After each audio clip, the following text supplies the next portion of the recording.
విశ్వాసమును బట్టి రాహాబును వేశ్య వేగుల వారిని సమాధానముగా చేర్చుకొనినందున అవిధేయులతో పాటు నశింపకపోయెను. ఇకను ఏమి చెప్పుదును?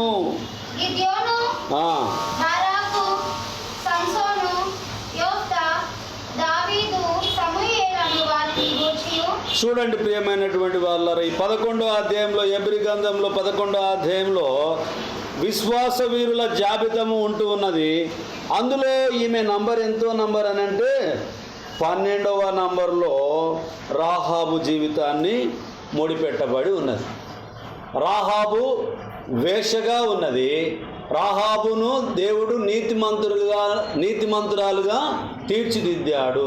ఎలా తీర్చిదిద్దాడు అన్నటువంటి విషయాన్ని మనం ఆలోచన చేద్దాం. యెహోషువ గ్రంథము 2వ అధ్యాయము 8 నుంచి 13 వరకు చూద్దాం.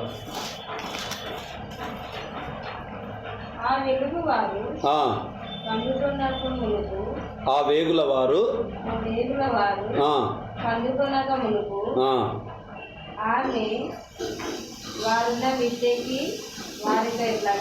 వారున్న మిద్దెకి వారితో ఇట్లా నేను ఈ దేశంలో నీకు ఇచ్చిస్తున్నాడని ఈ వలన మాకు భయము పుట్టావని, ఈ భయం వలన ఈ దేశం వాసులందరికీ ధైర్యము చెడు నేను ఎరుగుదును. ఇక్కడ మనం ఆలోచన చేసినప్పుడు 2వ అధ్యాయము 8వ వచనాన్ని మనం ఆలోచన చేసినప్పుడు, ఆ వేగుల వారు పండుకొనక మునుపు ఆమె వారున్న మిద్దె మీదికి ఎక్కి వారితో ఇట్లా నేను, యెహోవా ఈ దేశమును మీకిచ్చుచున్నాడనియు, మీ వలన మాకు భయము పుట్టుననియు, మీ భయం వలన ఈ దేశ నివాసులందరికీ ధైర్యము చెడుననియు నేను ఎరుగుదును. మీరు ఐగుప్తు దేశంలో నుండి వచ్చినప్పుడు మీ ఎదుట యెహోవా ఎర్ర సముద్రము నీరును ఎలాగూ ఆరిపో చేసెనో, యోర్దాను తీరమునున్న తౌతలి అమోరీల 2 రాజులైన సినోనుకును ఓగుకును మీరేమి చేసితిరో అనగా, మీరు వారిని ఎలాగు నిర్మూలము చేసితిరో ఆ సంగతి మేము వింటిమి. మేము వినినప్పుడు మా గుండెలు కరిగిపోయెను. మీ దేవుడైన యెహోవా పైన ఆకాశమందును క్రింద భూమి అందును దేవుడే. మీ ఎదుట ఎట్టి మనుషులకైనను ధైర్యము మాత్రము ఉండదు. నేను మీకు ఉపకారము చేసి తిని గనక మీరును నా తండ్రి ఇంటికి ఉపకారము చేసి నాకు నిజమైన ఆనవాలు ఇచ్చి, నా తండ్రియు నా తల్లియు నా అన్నదమ్ములను నా అక్క చెల్లెండ్రను వారి కలిగి ఉన్న వారందరూ చావకుండా బ్రతకనిచ్చి రక్షించినట్లుగా దయచేసి యెహోవా తోడని ప్రమాణము చేయుడనెను. ఈమె ఆడపిల్లలు మెజార్టీగా ఏం చేస్తారు? మిద్దెలు ఎక్కుతారా? ఎక్కరు.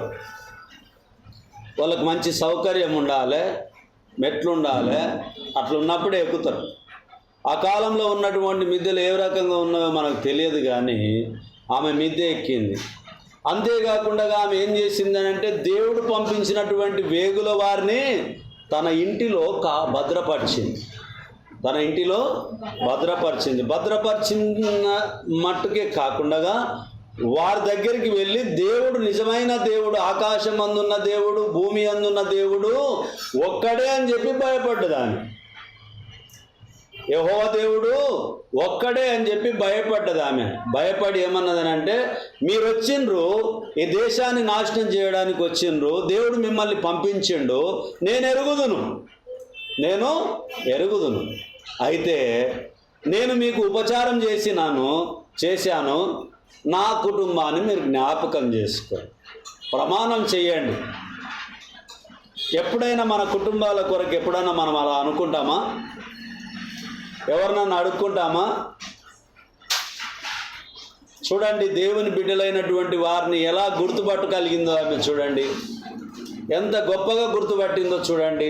ఆమె పరిస్థితులు బాగాలేనప్పుడు అంతా ఆ దేశానికి నష్టం కలగబోతుంది, ఆ దేశం నాశనం కాబోతుంది అని చెప్పి తనకు అర్థమైనప్పుడు తాను నా అక్క చెల్లెళ్ళను 12వ వచనం, నేను మీకు ఉపకారం చేసి తిని గనక మీరును నా తండ్రి ఇంటికి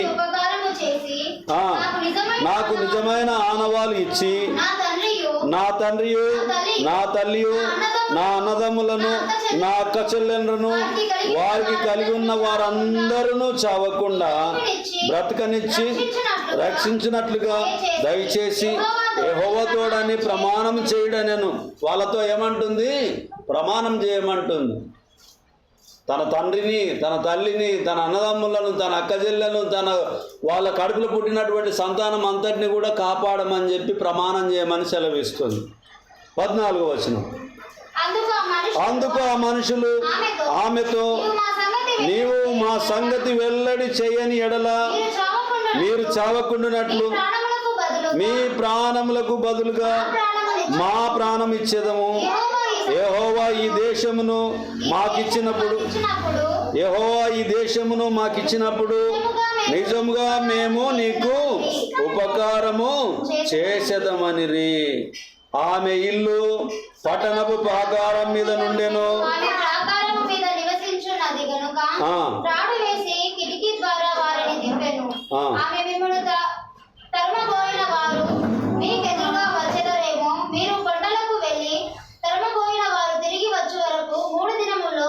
అచ్చట దాగి ఉండుడి, తరువాత మీ త్రోవను వెళ్ళుడని వారితో అనగా, ఆ మనుష్యులు ఆమెతో ఇట్లనిరి, ఇదిగో మేము ఈ దేశమునకు వచ్చు వారము గనుక నీవు మా చేత చేయించిన ఈ ప్రమాణము విషయమై మేము నిర్దోషులమగునట్లు నీవు మమ్మను దించిన ఈ కిటికీకి ఈ ఎర్రని దారమును కట్టి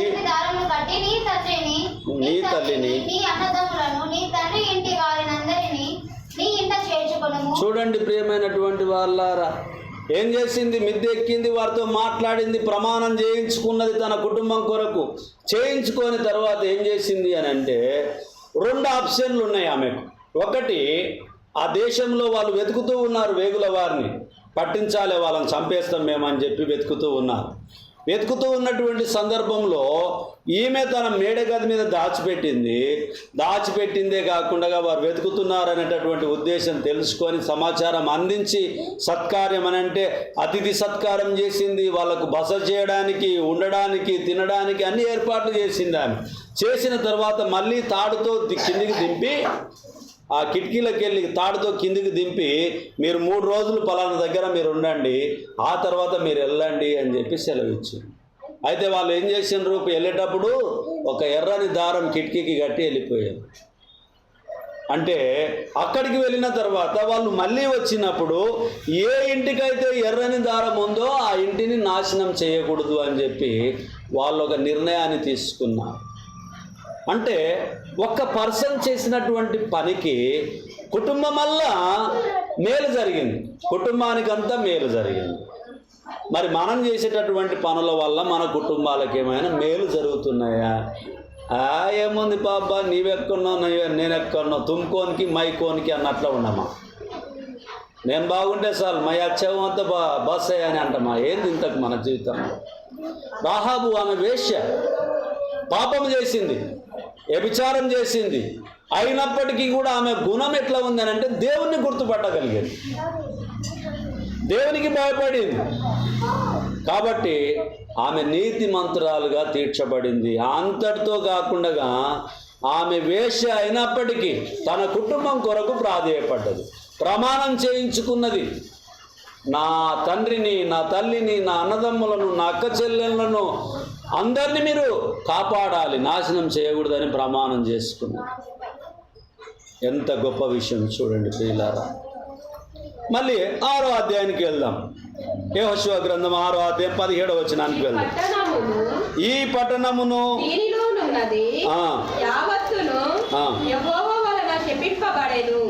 ఏమైంది? ఆ పట్టణం అంతా ఏమైంది? శపింపబడినది. చదువుతాం. ఈ పట్టణమును దీనిలోనున్నది యావత్తును యెహోవా వలన శపింపబడెను. రాహాబు అను వేశ్య మనము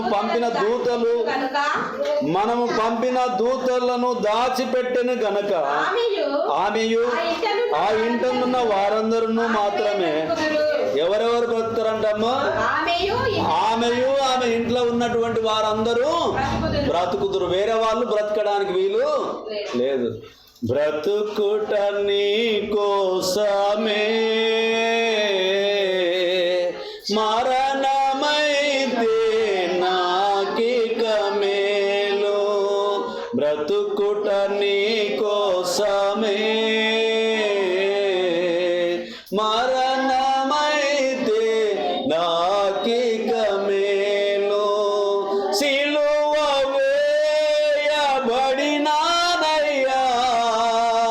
సిలువ వేయబడినానయ్యా, నీవే నాకు. ఆయన ఎందుకు అని అంటే, మనము దేవుని మీద ఎప్పుడైతే ఆధారపడతామో, దేవుని బిడ్డలు ఎవరో, దేవుని దూతలు ఎవరో, దేవుని ప్రజలు ఎవరో, దేవుని జనాంగం ఎవరో మనం గుర్తుపట్టగలుగుతాం. ఇక్కడ వాళ్ళు వెళ్ళినటువంటి వాళ్ళు ఎవరని వేగుల వారని చెప్పారు. వేగుల వారి తర్వాత ఇక్కడ ఏమని సెలవిస్తుంది? దూతలని సెలవిస్తుంది. ఎవరికి సత్కారం చేసింది? అతిథి సత్కారమేమా? దూతలకు. వేగుల వారంటే దూతల్ని పంపించబడి ఉన్నదని చెప్పి దేవుని లేఖనము తెలియబరుస్తుంది. ఆ 17వ వచనం మళ్ళీ, ఈ పట్టణమును దీనిలోనున్నది యావత్తును యెహోవా వలన శపింపబడెను. రాహాబు అను వేశ్య మనము పంపిన దూతలను దాచిపెట్టని గనక ఆమెయు ఆ ఇంటనున్న వారందరూ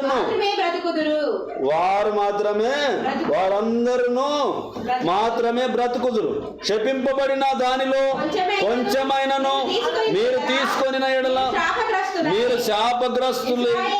ఇశ్రాయేలీల పాలెమునకు శాపము తెప్పించి దానికి బాధ కలుగ చేయుదురు గనక శపింపబడిన దానిని మీరు ముట్టకూడదు. ఎండియు బంగారును ఇత్తడి పాత్రలను ఇనుప పాత్రలను యెహోవాకు ప్రతిష్ఠమ లగుచు వాటిని యెహోవా ఘనాగారంలో ఉంచవలెను. యాజకులు బూరలు ఊదగా ప్రజలు కేకలు వేసిరి. ఆ బూరల ధ్వని వినినప్పుడు ప్రజలు ఆర్భాటంగా కేకలు వేయగా ప్రాకారము కూలెను. ప్రజలందరూ తమ ఎదుటికి చక్కగా పట్టణ ప్రాకారం ఎక్కి పట్టణమును పట్టుకొనిరి. వారు పురుషులేమి స్త్రీలేమి చిన్న పెద్దలందరి ఎద్దులను గొర్రెలను గాడిదలను ఆ పట్టణంలోని సమస్తమును కత్తివాత సంహరించిరి.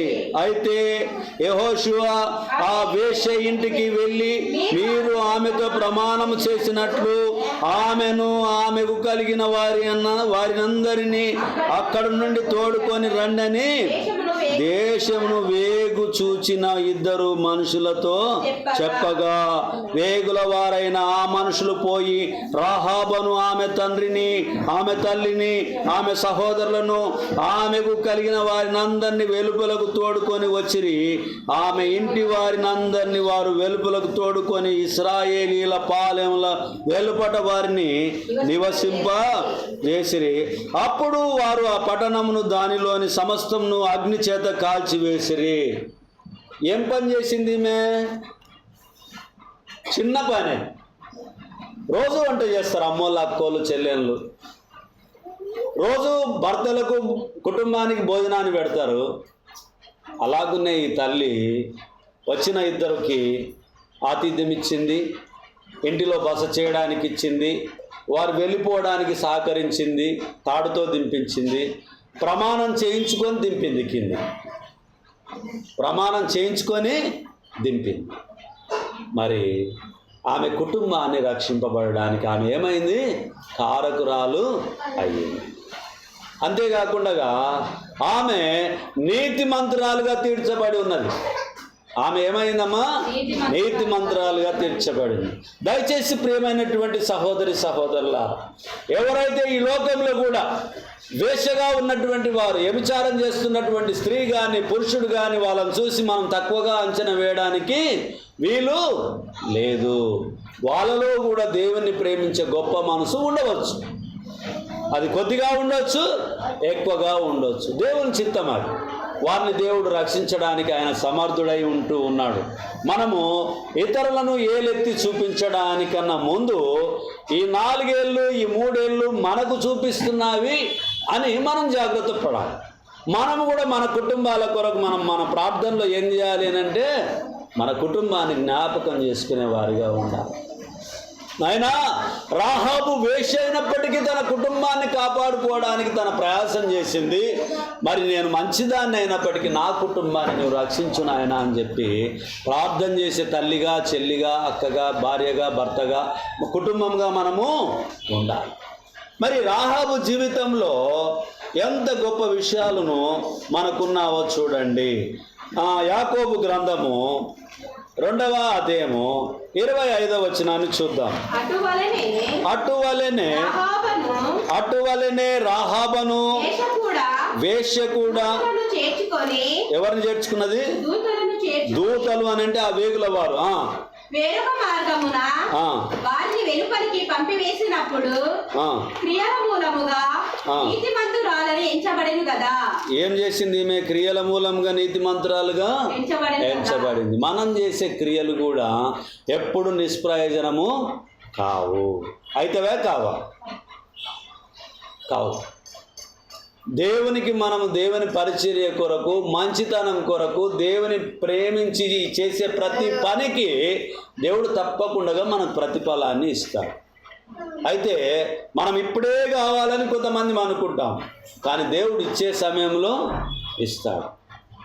వీళ్ళు వెళ్ళారు, ప్రమాణం చేసి వెళ్ళారు, కానీ వారు ఎర్రని దారం కట్టినటువంటి ఆ ఇల్లును మాత్రం మీరు నష్టం చేయకూడదు, వాళ్ళని తీసుకొని రండి, ఆ తర్వాత అగ్ని చేత నాశనం చేయమని చెప్పి సెలవిచ్చారు. దేవదూతలకు ఆతిథ్యము రాహాబు గారు ఇచ్చారు. ఇప్పుడు వేశ్య రాహాబు అని రాయబడి ఉంది, నీతిమంతురాలుగా తీర్చబడింది అని రాయబడి ఉంది. దేని ద్వారా రాయబడి ఉంది? సత్క్రియల ద్వారా. అటువలనే రాహాబను వేశ్య కూడా దూతలను చేర్చుకొని వేరొక మార్గమున వారిని వెలుపలకు పంపివేసినప్పుడు క్రియల మూలముగా నీతిమంతురాలని ఎంచబడెను గదా. క్రియలు అని అంటే మాటలు మాత్రమే కాదు, స్పీకింగ్ మాత్రమే కాదు, ఇన్కమింగ్ మాత్రమే కాదు, అవుట్ గోయింగ్ కూడా ఉండాలి. మాట్లాడాలి, పని కూడా చేయాలి. బాత్ కర్నా, కామ్ బి కర్నా. పని చేయాలి, మాట్లాడాలి, సేవ చేయాలి, మేలును పొందాలి, మేలు చేత కీడును జయించాలి. రాహాబు గారు క్రియల మూలంగా నీతిమంతురాలుగా తీర్చబడింది. మనలో కూడా చాలామంది సేవకులు వచ్చినప్పుడు ఆతిథ్యం ఇస్తారు, నీళ్ళు ఇస్తారు, భోజనాలు సిద్ధం చేస్తారు, వారి కొరకు సాపలు వేస్తారు, కుర్చీలు వేస్తారు, మంచి భోజనాన్ని వండి పెడతారు. మీతో ఉన్నటువంటి దాంట్లో మీ శక్తి కొలది పెడతారు. పెట్టిన తర్వాత వారికి తృణమో ప్రణమో మీ చేతిలో ఉన్నటువంటి కానుకని ఇస్తారు. కష్టాల్లో కానీ సంతోషంలో కానీ ఇస్తారు. ఇచ్చిన తర్వాత మళ్ళీ ప్రార్థనను కోరుతారు. ఎందుకొరకు కోరుతారని అంటే మేము చేసిన పరిచర్య వ్యర్థము కాకూడదు అని చెప్పి మనం కోరుకుంటాం. కాబట్టి నా ప్రియమైనటువంటి సహోదరి సహోదరులారా, క్రియల మూలమైనటువంటి విశ్వాసము చాలా ప్రాముఖ్యమై ఉంటున్నది. ఇప్పుడు రాహాబు గారు వేశ్యగా ఉన్నప్పటికీ ఆమె ఏమైందమ్మా? ఇప్పుడు నీతిమంతురాలుగా తీర్చబడింది. దొంగ యేసయ్య పక్కలో ఉన్నాడు ఒక దొంగ, ఇంకొక దొంగ కుడి పక్కలో, ఒక దొంగ ఎడమ పక్కలో ఉన్నాడు.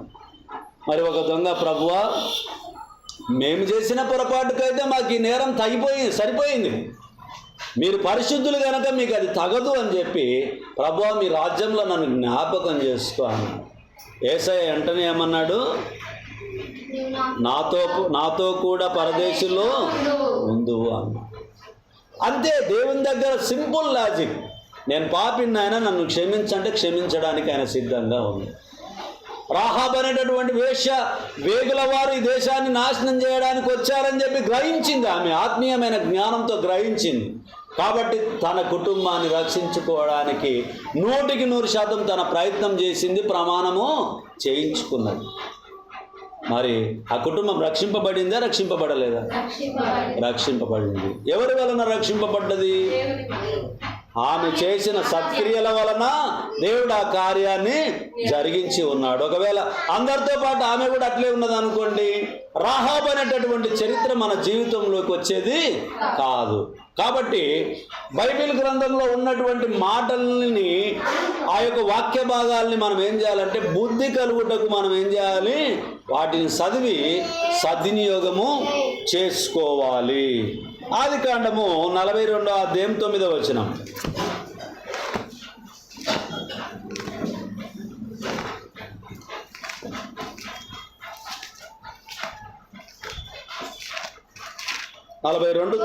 వారిని గూర్చి తాను కనిన కలలు జ్ఞాపకము చేసుకొని, మీరు వేగుల వారు ఈ దేశము చుట్టూ తెలుసుకొని వచ్చితిరని వారితో అనగా, వారు లేదు ప్రభువా, నీ దాసులమైన మేము ఆహారము కొనుటకే వచ్చితిమి.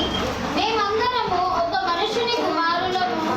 మేము యథార్థవంతులమే గాని నీ దాసులమైన మేము వేగుల వారము కామని అతనితో చెప్పిరి. ఇక్కడ చూడండి, ఆత్మీయమైనటువంటి జ్ఞానం కలిగినటువంటి యేసేపు కూడా వేగుల వారిని గుర్తుపడుతూ ఉన్నాడు. ఏం పడుతున్నాడు? మీరు వేగుల వారని గుర్తుపడుతున్నాడు. అంటే ఎప్పుడు మనం గుర్తుపడతాము? ఇప్పుడు చర్చిలో పనిచేసేటటువంటి వాళ్ళను మనం ఎట్లా గుర్తుపడతాము? ఇప్పుడు చర్చికి వచ్చే వాళ్ళు ఉన్నారు, వీళ్ళు చర్చికి వచ్చేవాళ్ళు క్రైస్తవులు అని గుర్తుపడతాం. పడతామా? పట్టము. బోధ చేసే నన్ను గుర్తుపడతారు, వచ్చే మిమ్మల్ని నేను గుర్తుపడతాను. అయితే వేరే వాళ్ళు ఉంటే మనం గుర్తుపడతామా? పట్టం. అంటే ఆత్మీయ జ్ఞానం ఏమిటి అని అంటే గుర్తుపట్టడం. ఎవరు దేవుని కుమారులు, ఎవరు దేవుని కుమార్తెలు అని చెప్పి గుర్తుపట్టేటటువంటి వారిగా యేసేపు గారు వేగుల వారిని గుర్తుపట్టి మాట్లాడుతూ ఉన్నాడు. మరి ఈ రూతు గ్రంథానికి వద్దాం. ఇప్పుడు రూతు గ్రంథానికి వద్దాం. 2వ అధ్యాయము 1 నుంచి 4 వచనాలు చదువుకుందాం. రూతు గ్రంథం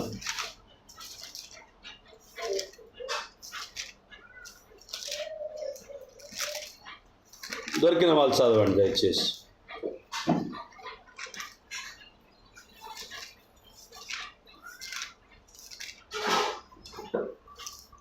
రెండవ అధ్యాయము 1 నుంచి 4 వచనాలని మనం చదువుకుందాం.